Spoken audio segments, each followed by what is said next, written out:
Boa noite, muito bom estar com vocês. Na época que falava as crianças podem ir para a salinha, tem um monte de gente que está aqui hoje que ia para a salinha antes, né? Só eu fico velho mesmo. Muito bem.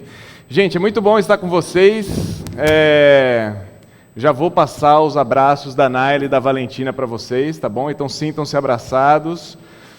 Quem não me conhece, meu nome é Lucas, nós moramos aqui de 2018 a 2021. Estivemos desde o começo do nosso processo aqui na igreja, começando a igreja aqui junto com Zambelli, Karen, Reinaldo e Tina, tinha João e Bia. Estivemos aqui em 2018 com esse grupo, né? Chegamos aqui em 2018 com esse grupo. E é muito bom estar de novo com vocês. Ano passado estivemos. E se fosse mais perto, dava para voltar mais vezes, né? Quer dizer, o Rogério já está querendo mandar embora já, mas se desse, eu voltava mais vezes. Muito bom estar com vocês e poder compartilhar um pouco da palavra de Deus. Hoje queria falar sobre esse tema, sobre os nossos pensamentos. Deixa eu fazer uma pergunta para vocês. Quantos pensamentos você acha que você tem em um dia? Vamos lá. Quem arrisca? Quantos pensamentos você tem em um dia? Nunca pararam para pensar nisso, né? Já foi um agora, né? Vamos lá. Quem chuta? Quem acha mais de 100 pensamentos num dia? Mais de 100. Quem acha mais de 1.000? Mais de 1.000. Quem acha mais de 10.000 pensamentos num dia? 10.000? Razoável? Mais de 50.000? 50.000? Pensa bastante, hein? Pensa bastante. É claro que assim, homens e mulheres têm uma quantidade de pensamentos diferentes. Eu acho que as mulheres pensam muito mais que os homens. Os homens conseguem ficar na frente de um rio e pescando, onde praticamente você fica muito tempo sem pensar em nada, né? Mas uma pesquisa dos Estados Unidos mostrou que nós temos 70.000 pensamentos em um dia. 70.000 pensamentos em um dia. E olha só que coisa interessante, de 80% a 90% deles é inútil. Né? A gente está aqui e até mesmo você pode até falar, que informação mais inútil essa, né? 70.000 pensamentos num dia, essa é a pesquisa. Confesso que essa quantidade de pensamentos, ela assusta, né? Acho que poucos de nós pensamos que nós temos tantos pensamentos com uma quantidade tão inútil de pensamentos também. Né? Nós temos pensamentos que estão permeando. Hoje não tem jogo, mas provavelmente muitos de nós estariam pensando, será que meu time vai ganhar hoje? Né? Será que está ganhando? Preciso ver agora.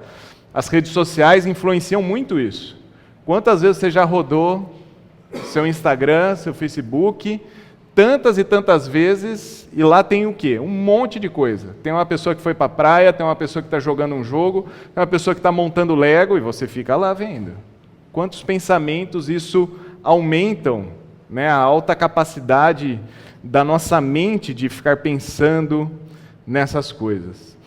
Diante da alta quantidade de pensamentos, existem propostas que são feitas. As pessoas no mundo ao nosso redor estão entendendo que pensar tanto assim não faz bem. Quantos de vocês viram talvez o filme Divertidamente 2, né, onde mostra ali uma pré-adolescente cheia de pensamentos, né? Ela tem cada emoção ali a um personagem e em certo momento a ansiedade toma conta que muda totalmente a cabeça daquela garotinha. Como é que a gente resolve? Pelo menos as pessoas desse mundo têm pensado na seguinte proposta. Por exemplo, durante a pandemia, 61% dos brasileiros procurou a meditação como forma de aliviar os pensamentos. E, após a pandemia, 50% das pessoas continuam nessa prática de meditar. Criou-se até uma realidade de uma meditação laica, ou seja, laica significa não atrelada, não ligada a nenhuma religião. Normalmente a meditação é algo das religiões orientais. Mas agora foi proposto uma meditação sem pensar em religião, simplesmente para aliviar os pensamentos. Patrick McNoll tem uma proposta diferente, simplesmente de respirar fundo. Respirar fundo e soltar, e assim você vai aliviando os seus pensamentos. Então talvez você ganhe 3 ou 4 pensamentos a menos por minuto. Você só vai pensar em uma coisa, em respirar. Profundamente. Outras pessoas e propostas mais recentes acreditam que os nossos pensamentos têm cargas eletromagnéticas. Se os seus pensamentos são ruins, essas cargas elas vão para o universo e voltam como energias negativas para vocês. Já escutaram isso? Por isso que você tem que pensar em coisas boas, coisas que você queira. Por quê? Você vai mandar essa energia para o universo e ela vai voltar como algo positivo para você. Já escutaram isso? Você precisa pensar coisas positivas, seja positivo, pense coisas boas. Será que a Bíblia fala sobre o que deve estar nos nossos pensamentos?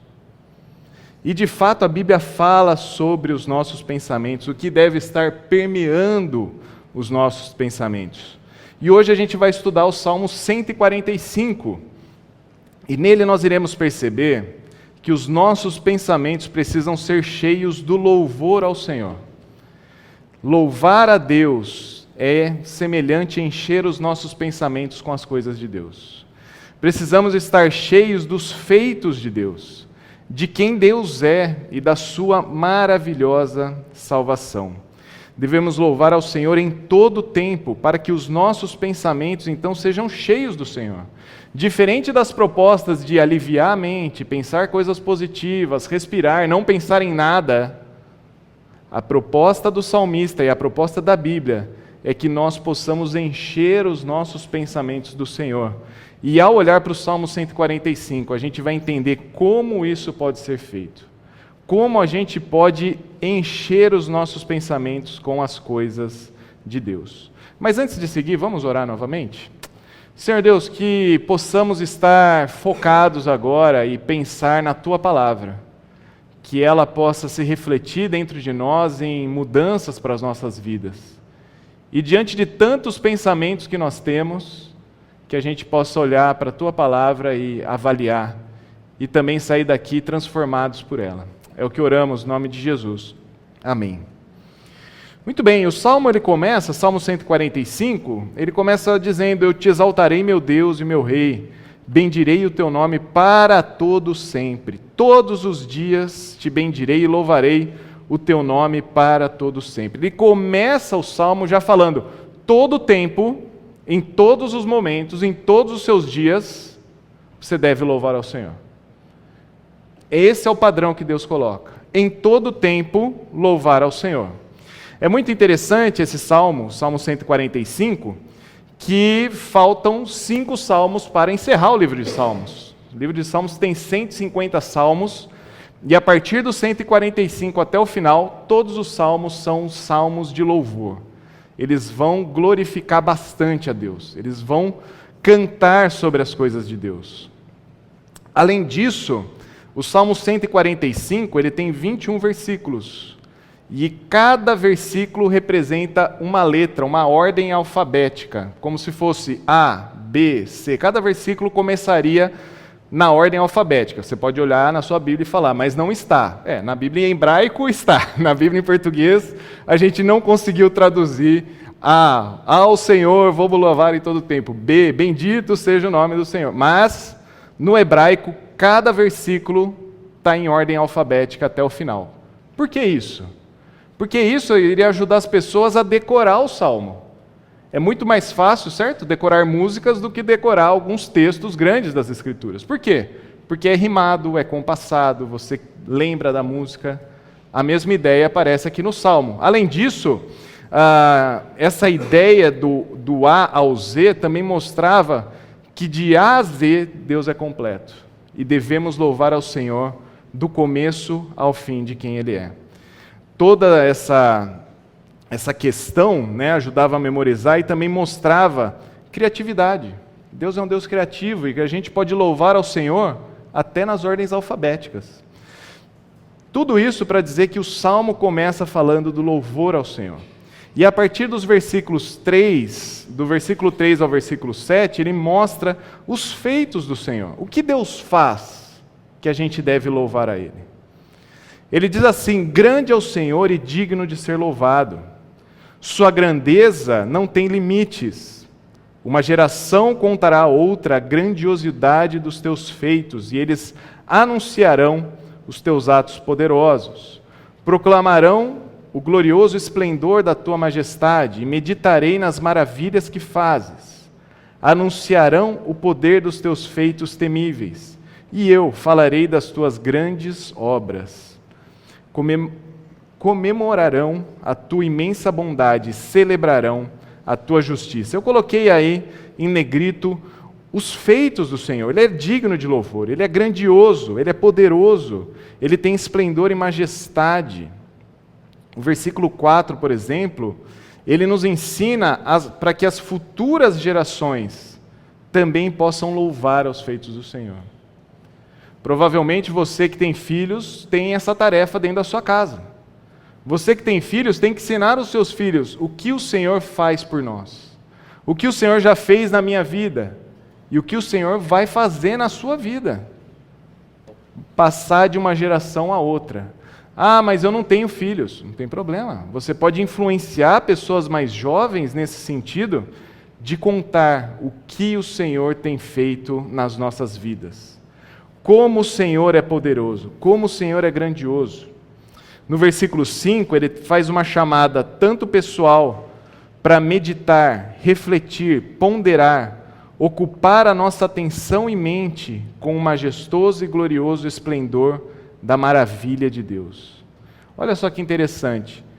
Enquanto nós temos 70 mil pensamentos rondando a nossa mente, temos ansiedades, tristezas, medos, aflições que estão permeando o nosso coração, e enquanto a proposta mundana é de meditar, aliviar a mente, ou mesmo jogar para o universo, o versículo 5 fala para a gente encher os nossos pensamentos com a majestade de Deus.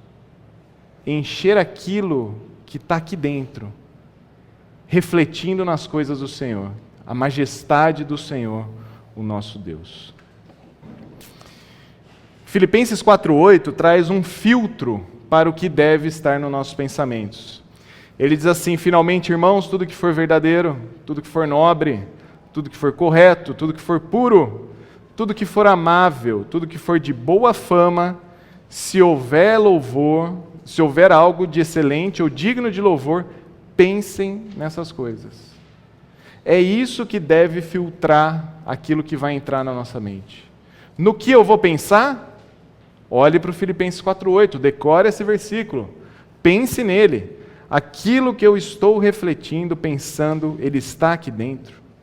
Nossa mente, então, ela é um lugar onde a adoração ao Senhor, onde os nossos pensamentos, eles têm que ser isso que está aqui. Na nossa mente também há adoração. Na nossa mente há essa reflexão de quem é Deus, o que Deus faz, como é que eu posso me aproximar de Deus. Quais são os feitos que Deus fez essa semana? Oramos aqui. Batismo. Glória a Deus por isso. Batizar, mostrar que a pessoa era uma, agora é outra. Antes estava sem Cristo, Cristo transformou a vida dela, ela quer compartilhar para todo mundo. Tem um versículo, continuando o texto em Salmo, o versículo 6 diz assim: anunciarão o poder dos teus feitos temíveis. Versículos 6 e 7 mostra que toda uma comunidade estava envolvida no louvor, porque ele traz o texto no plural. Anunciarão, e eu também anunciarei. No versículo 7, volta antes aí. Comemorarão, e eu também irei comemorar. Então, há um aspecto comunitário de louvar. Quando nos reunimos aqui aos domingos, o que nós estamos fazendo? Louvando a Deus em comunidade. Eu louvo a Deus na minha casa. Amanhã, o louvor a Deus continua. Terça-feira, quarta-feira, o louvor a Deus continua. Por quê? Quando que eu vou louvar a Deus? Em todo o tempo. E tem um momento comunitário onde louvamos ao Senhor. É muito interessante perceber que nós devemos encher a nossa mente com louvor ao Senhor. E diante dessa primeira parte de encher a nossa mente com os feitos do Senhor, com aquilo que Deus faz, eu queria trazer uma experiência que eu passei quando eu era criança. Certa vez acabou a energia em casa, e meus pais então se reuniram ao redor de uma mesa, e a gente tinha a seguinte tarefa: nós teremos 10 rodadas de ação de graças para o Senhor. Cada um de vocês e eu devia ter talvez 10 anos, minha irmã 8, cada um de vocês tem que louvar ao Senhor por algo que aconteceu ou que tem acontecido em nossas vidas. Faremos 10 rodadas, ou seja, a gente ia ter que levantar 40 motivos de louvor ao Senhor. Que tarefa para quando acaba a energia, não? Normalmente acaba a energia, você quer ir dormir, você quer ir fazer alguma outra coisa, quer orar para que a energia volte logo, né? Então sentamos ao redor da mesa. Eu confesso para você que eu, criança ainda, né? Quando chegou a rodada número 3, eu falei assim, rapaz, isso aqui não vai dar não. Acho que eu não vou lembrar 10 não. E a gente não podia repetir a da outra pessoa. Então se eu falasse assim, queria agradecer porque tem comida em casa, a outra pessoa não falou, eu queria agradecer porque tem arroz em casa. Não, tem que pensar em outro agradecimento. E assim foi. Mas quando chegou numa rodada, talvez número 5, 6, 7, a gente foi lembrando de tantas coisas. O Senhor foi levantando tantos motivos de gratidão, de agradecimento, de louvor ao Senhor. E a gente foi lembrando, e até um ponto que eu acho que a gente até passou do número 10. Por quê? Porque aquilo lá começou a fazer sentido, a gente começou a lembrar quantas coisas o Senhor tem feito em nossas vidas. Momento de louvor ao Senhor. Essa é uma tarefa que eu tento fazer em casa também, né? Por vezes a gente tenta fazer 3 rodadas, 4 rodadas. Um dia eu vou chegar lá, um dia eu vou chegar nas 10 rodadas, né?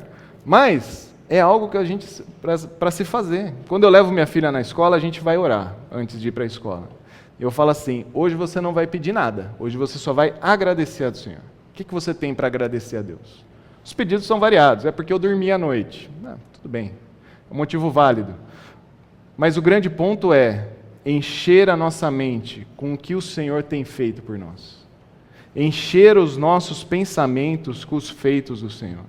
Uma atividade como essa nos lembra que Deus está presente, que Deus está conosco, que Deus é grandioso, que Deus é majestoso, que Deus não deixa faltar nada. Essa é uma tarefa que eu incentivo muitos de vocês a fazerem também. Mas além da gente louvar os feitos do Senhor, um segundo aspecto importante é nós enchermos a nossa mente de quem Deus é, dos atributos de Deus. Se você olhar os versículos de 11 até o versículo 16, eles vão falar de quem Deus é. Fala assim, o versículo 8, né? Versículo 8 ao 16. O Senhor é misericordioso e compassivo, paciente e transbordante de amor. O Senhor é bom para todos, a sua compaixão alcança todas as criaturas. Rendam-te graça todas as criaturas, Senhor, e os teus fiéis te bendigam. Eles anunciarão a glória do teu reino e falarão do teu poder. Para que todos saibam os teus feitos poderosos e do grandioso esplendor do teu reino. O teu reino é um reino eterno, o teu domínio permanece de geração em geração. O Senhor é fiel em todas as suas promessas e é bondoso em tudo que faz. O Senhor ampara aqueles que caem, Ele levanta todos os que estão prostrados. O Senhor, aos olhos de todos estão voltados para ti, e tu lhes dás o alimento no devido tempo. Abres a tua mão e satisfazes os desejos de todos os seres vivos. Esta é uma lista incrível, e não é tudo isso que é Deus. Deus é muito mais do que está nessa lista, mas essa lista de atributos de Deus apresenta aspectos gloriosos do nosso Deus.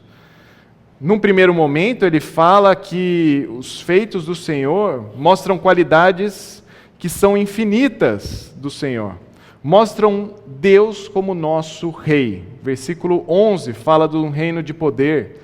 Versículo 12 fala do poder, majestade, a glória de um reino. Versículo 13 fala de um reino eterno. Ou seja, nós temos um Rei que ele é digno de louvor. Além disso, mostram também atributos de relacionamentos de Deus.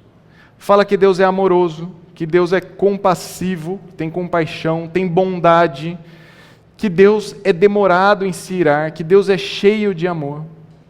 Mas além disso, fala de algo muito interessante, que Deus é um Deus presente nas nossas adversidades. Ele se importa com a gente. Ele ajuda os que caem. Ele dá força para os fracos, Ele dá esperança aos sem esperança, aos desesperançados, e Ele responde às orações dos que temem. Quando a gente olha para quem Deus é, para os atributos de Deus, a gente tem duas realidades, uma interna e uma que é externa. Quando a gente olha para quem Deus é, isso deve refletir internamente nas nossas vidas, porque conforme a gente conhece a Deus, a gente louva a Deus de uma maneira melhor. Conforme a gente sabe quem Deus é, a gente pode falar mais sobre quem Deus é. Quando você passa por uma experiência de dificuldade, de crise, e você viu a presença do Senhor com você, você pode louvar a Deus. Deus é um Deus presente. Deus está comigo. É interessante que por vezes a gente associa louvor com cantar. E o primeiro aspecto que isso reflete é que por vezes nós cantamos sem nem pensar aquilo que a gente está cantando. Jesus fala isso com relação aos fariseus. Mateus 15, versículo 8 diz assim: este povo me honra com os lábios, mas o seu coração está longe de mim.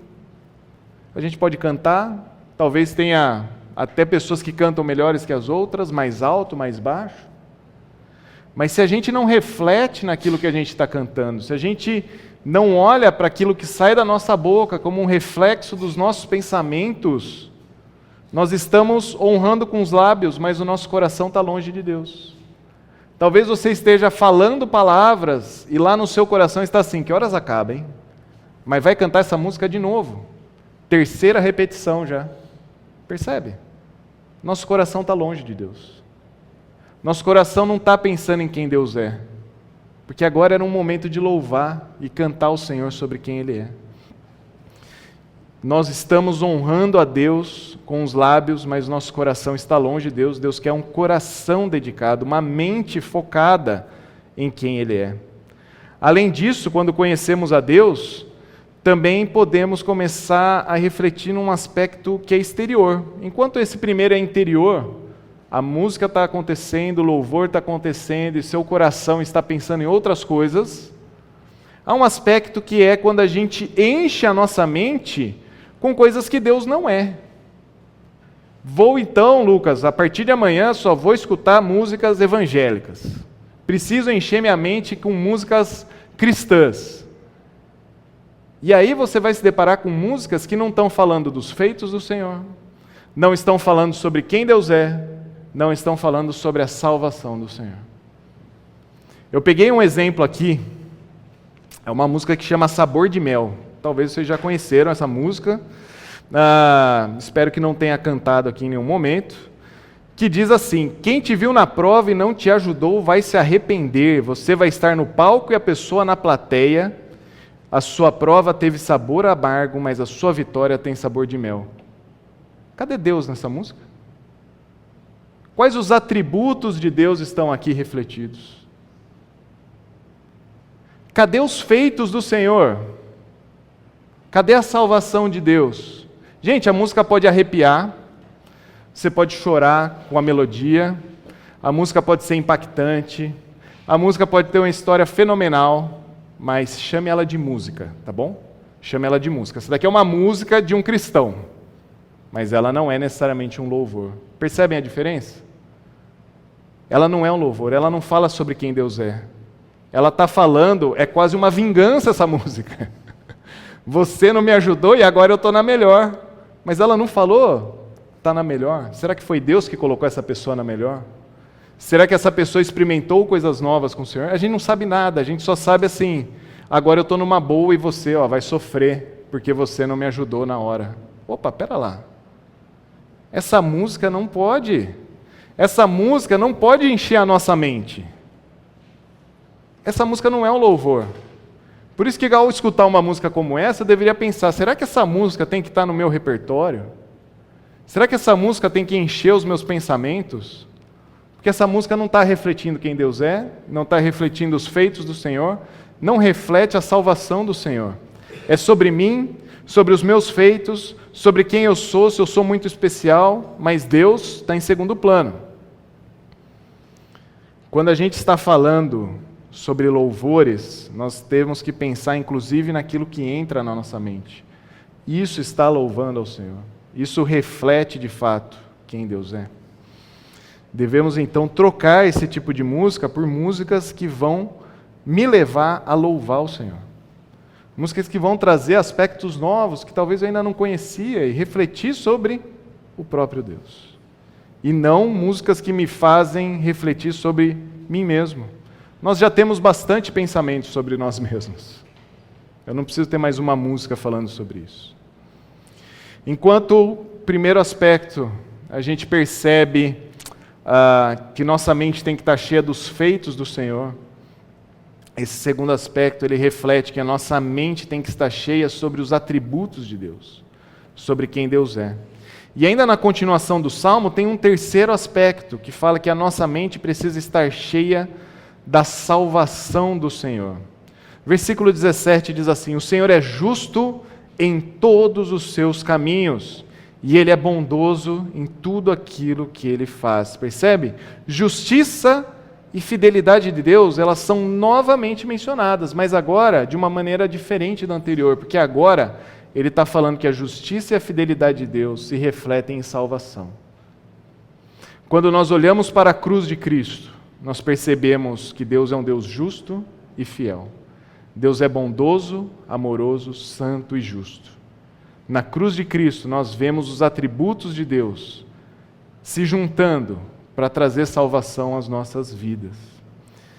No versículo 18 fala assim: o Senhor está perto de todos os que o invocam, de todos os que invocam com sinceridade.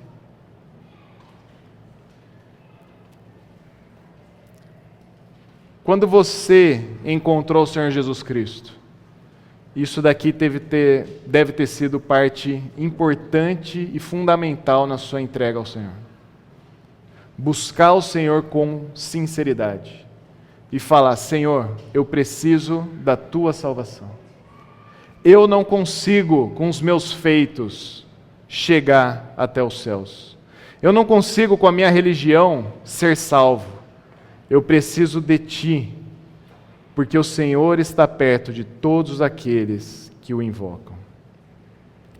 Os versículos 19 e 20, o versículo 19 fala, realiza os desejos daqueles que o temem, ouve-os gritar por socorro e os salva, como alguém que está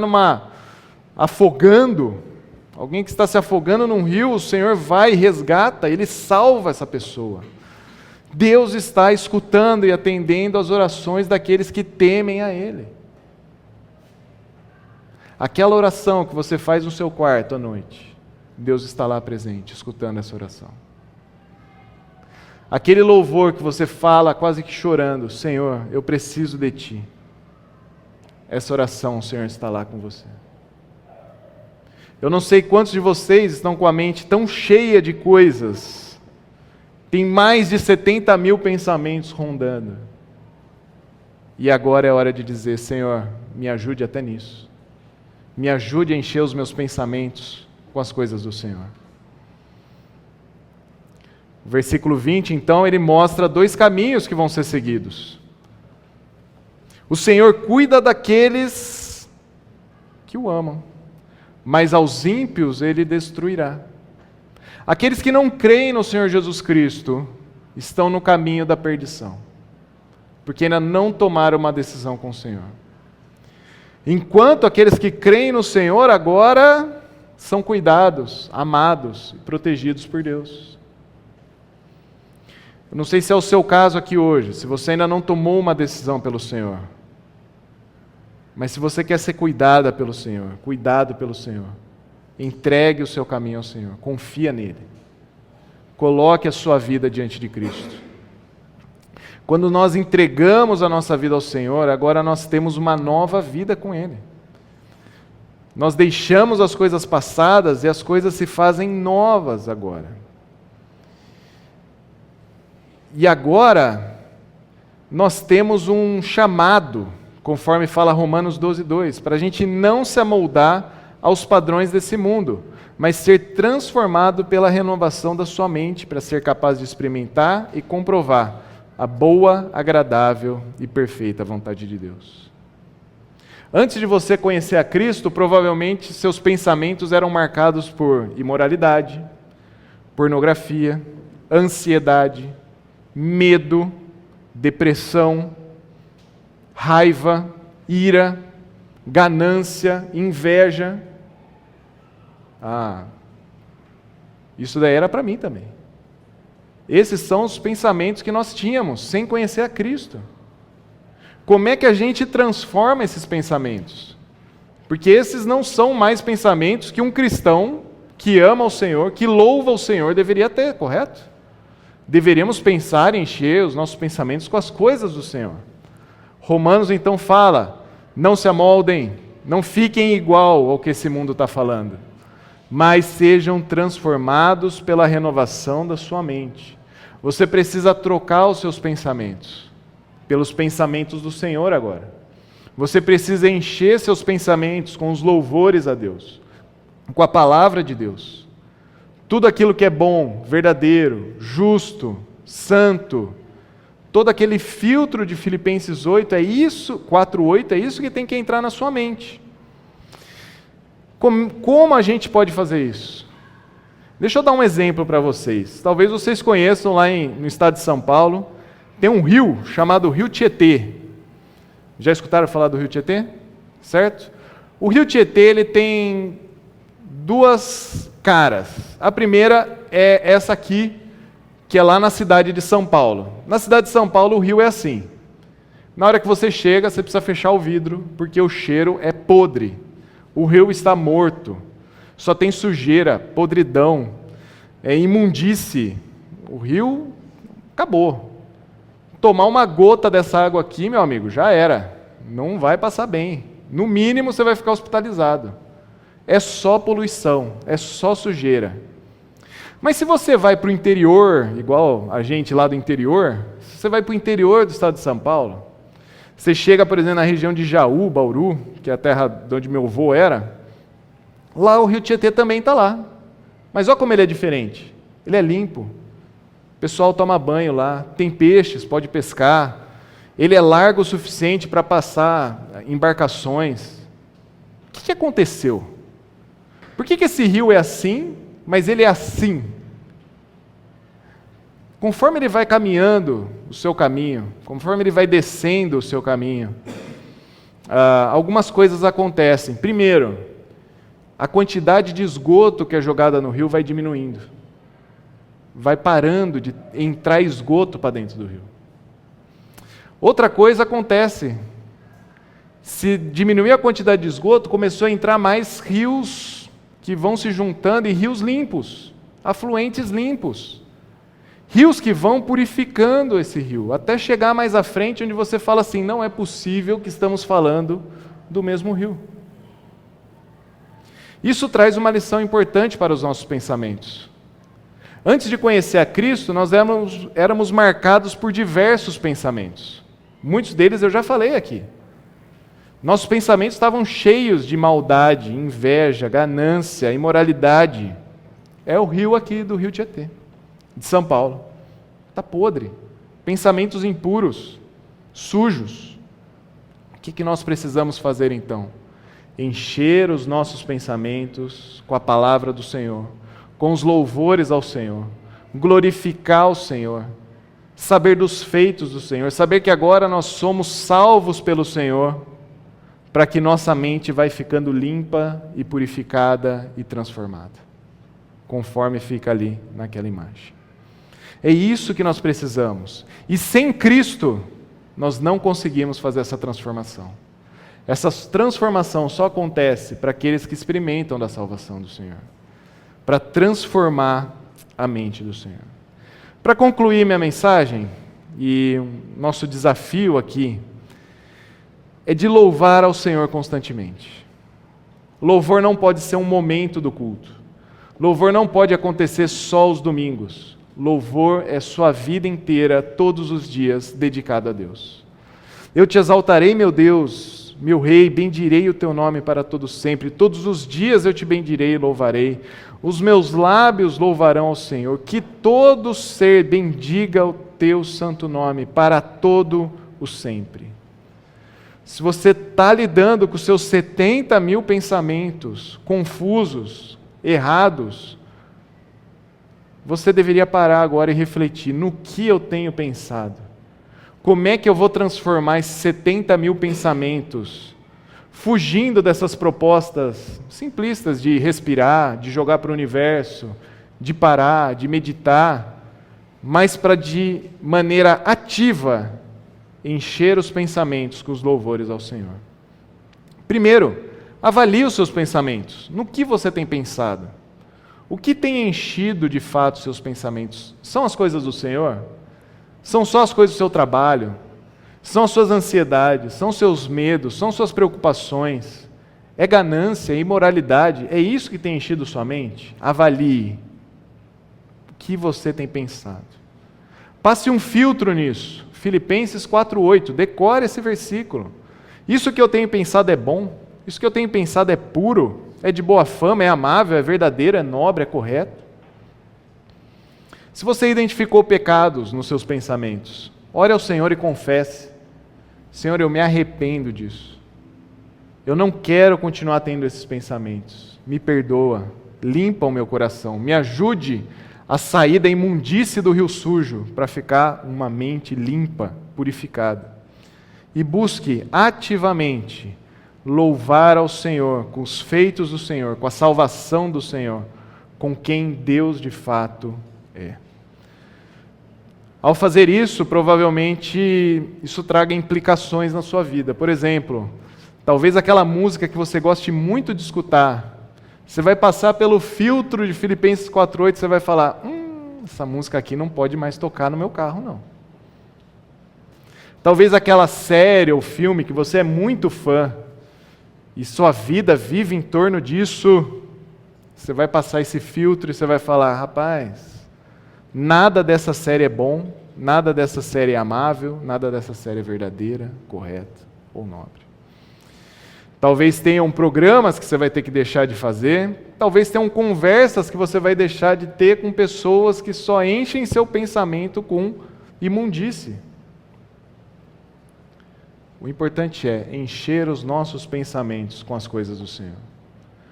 Por vezes nós não vamos participar das mesmas coisas que os outros estão participando. Lembra? Não se amoldem ao padrão deste mundo, mas sejam transformados pela renovação da sua mente. Por isso o meu desafio, que é para mim também, é que os nossos pensamentos sejam cheios de louvor ao Senhor, dos feitos do Senhor, de quem Deus é, da sua maravilhosa salvação. Que a gente possa refletir constantemente nessas verdades e encher os nossos pensamentos com, de fato, os louvores ao Senhor. Eu quero louvar o Senhor em oração, e depois acho que teremos mais um louvor cantado, mas que a gente saia daqui louvando ao Senhor hoje, amanhã, depois, até nos encontrarmos novamente. Senhor Deus, o Senhor é o digno de louvor. Somente o Senhor é Deus, e por isso oramos a Ti. O Senhor traz salvação, porque o Senhor é um Deus presente, o Senhor não está distante de nós. O Senhor acolhe as nossas orações, os nossos choros, porque o Senhor está perto. O Senhor é bondoso, é compassivo. O Senhor é demorado em se irar, é cheio de amor e bondade. Queremos dar graças a Ti, ó Deus, porque precisamos do Senhor. Nós conseguimos encher os nossos pensamentos com tantas coisas que não agradam a Ti. E a minha oração é que, a começar de mim, os meus pensamentos sejam cheios do Senhor, para que constantemente eu possa louvar ao Senhor, honrar o Senhor, glorificar o Senhor. Assim é a minha oração aos meus irmãos aqui também, no nome de Jesus. Amém.